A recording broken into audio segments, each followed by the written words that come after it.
वर्ष में एक बार वो ही जो जगन्नाथ जी हैं वो गज दर्शन भगवान देते हैं स्नान यात्रा के समय। एक बार भगवान श्री गणपति जी के एक परम भक्त हुए जिनका नाम था पंडित गणपति भट्ट जी।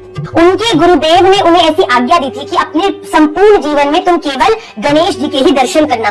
और जब वो जगन्नाथपुरी आए तब उनको पता चला कि यहाँ के जो इष्ट है वो गणपति जी नहीं बल्कि स्वयं भगवान कृष्ण है। और बड़े निराश होकर वो वहाँ से जाने लगे तो उसी समय भगवान स्वयं एक ब्राह्मण का वेश धारण करके उनके पास पहुँच गए और जाकर उन्हें कहने लगे, अरे भैया अभी तो आए हैं, क्यों वापस जा रहे हैं? उन्होंने बताया कि इस प्रकार मैं केवल गणपति जी का ही दर्शन करता हूँ, पर पता चला यहाँ तो भगवान कृष्ण है।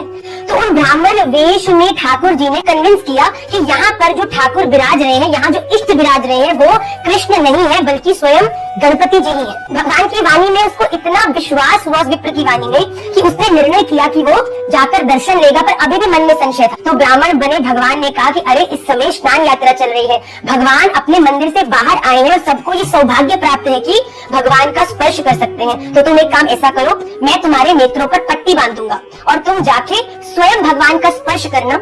स्पर्श करने में तुम्हें मालूम चल जाएगा कि ये भगवान कृष्ण है कि गणपति जी हैं। वो जब वहाँ पर पहुंचे, आंखों पर पट्टी बंधी थी, जगन्नाथ जी सामने थे, नेत्र बंद थे और उन्होंने स्पर्श करना प्रारंभ किया। पहले उनके जो कर्ण थे उनके कानों पर उनका हाथ गया और बड़े बड़े कानों का जैसे गणपति जी के होते हैं उनको आभास हुआ। एक लंबी सी सूंड का भी अनुभव उन गणेश भट्ट जी को हुआ। तुरंत उन्होंने अपने नेत्रों से पट्टी खोल दी कि तो मेरे इष्ट है, पर जैसे ही नेत्रों से पट्टी खोली तो देखा सामने जगन्नाथ जी थे। 5-6 बार ये लीला घटी। उसके बाद स्वयं गणपति जी के रूप में आके भगवान श्री जगन्नाथ ने कहा, अरे गणेश तो क्यों चिंता करता है, मैं ही गणपति हूँ और गणपति ही मैं हूँ। जो स्नान यात्रा होती है उस समय भगवान श्री जगन्नाथ गणपति जी का वेश धारण करके अपने भक्तों पर ये बात का खुलासा करते हैं कि तुम जिस रूप में मुझे मानोगे मैं उसी रूप में तुम्हें प्राप्त होऊंगा।